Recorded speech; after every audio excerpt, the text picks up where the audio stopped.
राणा साहब, कल को अगर नून लीग की हुकूमत आ गई तो मोस्ट प्रॉब्ली शायद वजीर दाखिला का कलमदान दोबारा आप ही को मिलेगा, क्योंकि जारी बात है आपने अभी परफॉर्म भी किया है और आपकी एक समझ बूझ भी है सारे मामले पे।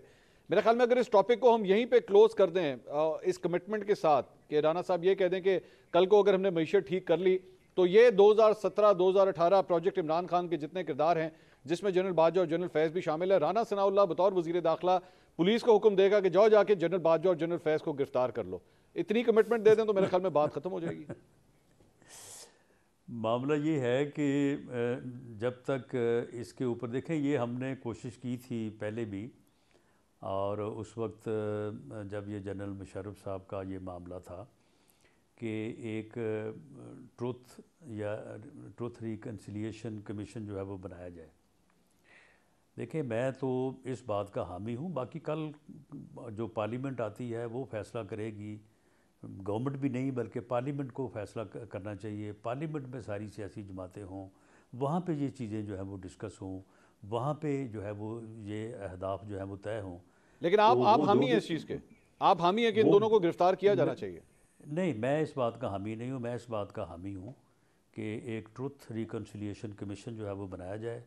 तमाम किरदार देखें, इसमें जो है वो सियासी तौर पे जो है वो किरदार अदा करने वाले और बहुत ही अच्छा भी और बुरा भी किरदार अदा करने वाले लोग भी हैं। हाँ जी, इसमें जुडिशरी भी है, इसमें और भी लोग हैं। ठीक है। तो सबको जो है वो एक बहुत दफ़ा चले, किसी को गिरफ़्तार करें ना करें, सज़ा दे ना दें, लेकिन कौम कौम के सामने जो है ना, ये बिल्कुल ये चीज़ जो है ये सब वाज़ेह होनी चाहिए। वैसे राणा साहब, तो अगर अगर ट्रुथ एंड रिकन्सिलिएशन की आप बात कर रहे हैं कमीशन की, तो फिर तो और भी बहुत सी चीज़ें सामने आना शुरू हो जाएंगी जो मेरे ख्याल में शायद आपके फेवर में भी ना जाएं। ना जाए आपकी पार्टी के नहीं आपके नहीं पार्टी के जिसने सीनियर रहनुमा हैं ख्वाजा आसिफ साहब, वो आज से चंद हफ्ते पहले मेरे साथ शो के अंदर आए हुए थे। उन्होंने एक डील की बात की, एक ऑफर की बात की।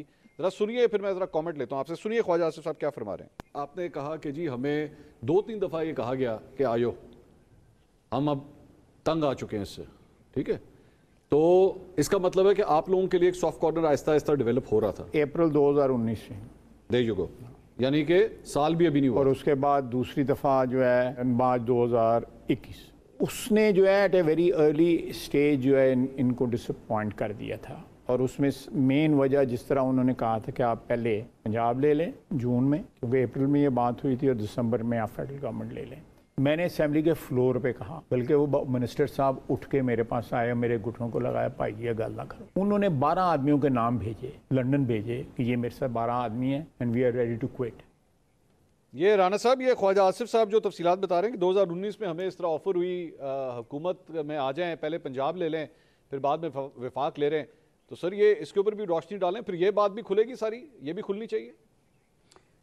देखें, अब इस बात में जाए बग़ैर कि कौन सी चीज़ किसके हक़ में और किसके ख़िलाफ़ जाएगी, जी, मैं समझता हूँ कि हक़ाइक़ को अगर आप जो है वो बिल्कुल वाज़े कर देंगे कौम के ऊपर, तो आप यकीन करें कि इस किस्म के किरदार और इस किस्म की चीज़ें होना बंद हो जाएंगी, जिनका बंद होना इस मुल्क के लिए बड़ा ज़रूरी है। मामला ये है कि इसमें अगर एक चीज़ हमारे ख़िलाफ़ जाती है, जी, दो हमारी फेवर में जाती हैं, तो इसमें क्या हर्ज क्या है? जब इसके ऊपर कोई प्रोसिक्यूशन तो होनी नहीं है, हाँ, इसके ऊपर किसी की गिरफ्तारी या किसी को पकड़ के ट्रायल तो किसी का होना नहीं है। सिर्फ जो हक़ाइक़, जो सच है, वो कौम के सामने जो है वो पेश होना है। तो इसमें अगर किसी के ख़िलाफ़ भी जाती है तो क्या हर्ज है वो कहे कि जी ठीक है, मुझसे ये गलती हुई है, नहीं राणा साहब, ये मैं जो कौम से फैक्ट माफ़ी चाहता है, हूँ। ये ख्वाजा आसिफ साहब जो बात कर रहे हैं वो इस वजह से भी इंपॉर्टेंट है। और मैं चाहूँगा कि आप, क्योंकि मुस्लिम लीग नून पंजाब के सदर हैं और पंजाब के अंदर एक हुकूमत की तब्दीली की बात हो रही थी, कि क्या ये ऑफ़र थी आपको, इस किस्म की ऑफ़र आपको दी गई थी इस्टेब्लिशमेंट की तरफ से? जी बिल्कुल, ख्वाजा साहब ने जो बात की है वो दुरुस्त है, और उसकी कुछ वजूहात थी। अब देखें, पंजाब में ये वसीम प्लस जो था, वो जिस तरह की वहाँ पे करप्शन हो रही थी, ये जो फ़रा गोगी और ये पिंकी पीर जो इन्होंने जो वहाँ पे काम शुरू किया हुआ था, तो इस्टेब्लिशमेंट ने ज़रूर इनको उसे कहा कि भाई इसको तब्दील करो, ये सारा गंद मचा हुआ है। उसके बाद जो थे अपना ISI के चीफ थे उस वक्त, उन्होंने जब रिपोर्ट पेश की तो उनको ही चलता कर दिया यानी जिस किस्म की सूरत हाल जो है वो उस वक्त इन्होंने पैदा कर दी थी मुल्क में, तो यकीनन उन्होंने ये चाहा होगा कि इससे जान छुड़ाओ। तो सर ये अप्रैल 2019 के अंदर ये ऑफर आई थी, तो आप भी इस मुज़ाकरात का हिस्सा थे? नहीं, इसके ऊपर कोई ऐसा सच जो है वो मुज़ाकरात तो नहीं हुए। जिस तरह से ख्वाजा आसफ़ साहब बात कर रहे हैं, ये बात उस वक्त सुनने को हमें भी मिली थी।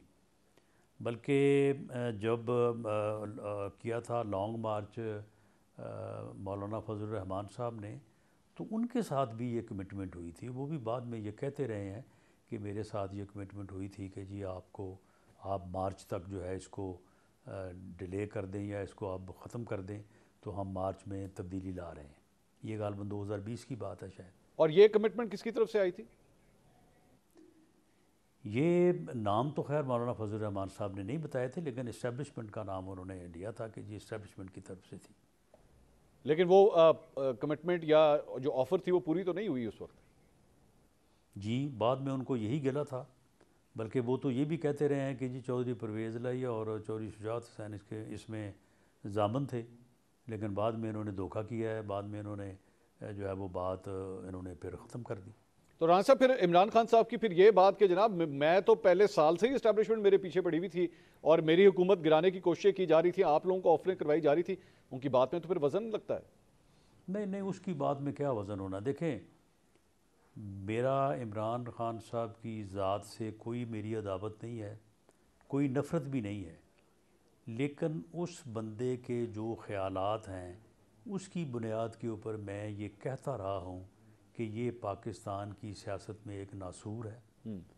इसको जब तक जो है ये अलहदा नहीं होता, पाकिस्तान की सियासत जो है वो आगे नहीं बढ़ सकती। राना साहब, वरना ये आप काम उनसे चल ही नहीं सकता। राना साहब, आप उनसे कितनी ही नफरत करें, आप उनको नासूर कहें, आप उनको जो मर्जी कहें, लेकिन आप इस बात को तो मानेंगे ना कि पाकिस्तान की एक बड़े हिस्से की पब्लिक जो है, आज एक बहुत बड़ी परसेंटेज उनको फॉलो करती है। और पाकिस्तान के पार्लिमानी निज़ाम को, इस जमहूरियत को अगर आपको लेके चलना है तो उनको और उनकी जमात को आपको साथ लेके चलना पड़ेगा। चले, मैं आपसे पूछ लेता हूँ, मैं आपकी राय, आप उनके मुखालिफ है, मैं आपकी राय पूछ लेता हूँ। आपके ख्याल में पाकिस्तान के अंदर कितने फीसद लोग आज इमरान खान को फॉलो करते होंगे या उनको वोट डालना चाहेंगे? मेरा ख्याल है कोई 15 से 18% तक। 15 से 18%। चले, मैं वैसे ये आपका एक बड़ा पेसिमिस्टिक फिगर है, लेकिन चलें, आप उनके मुखालिफ हैं, मैं फिर भी इसको एक्सेप्ट कर लेता हूं। अगर 15 से 18% भी लोग उनको फॉलो करते हैं तो ये पाकिस्तान की एक बहुत साइजेबल क्राउड है। 15 से 18% का मतलब है कि कम अज कम और कुछ नहीं तो 3 से 3.5 करोड़ अफराद, यानी 25 करोड़ की इस आबादी में से 4-4.5 करोड़ अफराद भी आज उस शख्स को फॉलो करते हैं। उस शख्स को, इस 4-4.5 करोड़ की आबादी के लीडर को भी अगर आप नहीं साथ लेके चलते तो ये जमहूरियत आगे किस तरह चलेगी? नहीं, ये बात आप जिस तरह से फ्रेज कर रहे हैं, इस तरह से ये बात नहीं बनती। अच्छा, मामला ये है कि आप 4 करोड़ की बुनियाद के ऊपर 21 करोड़ को आप जो है वो कुएं में या बिल्कुल नहीं, समुद्र में फेंकने की बात आप कर रहे हैं। बिल्कुल नहीं। कि 4 करोड़ जो बात कर रहे हैं, और अगर वो किसी गड्ढे में जो है वो कूदना चाहते हैं तो 21 करोड़ जो हैं वो उनसे मजबूर हो के फॉलो करके वो भी जो है वो उस कुएं में, उस गड्ढे में जो है वो गिर जाएं।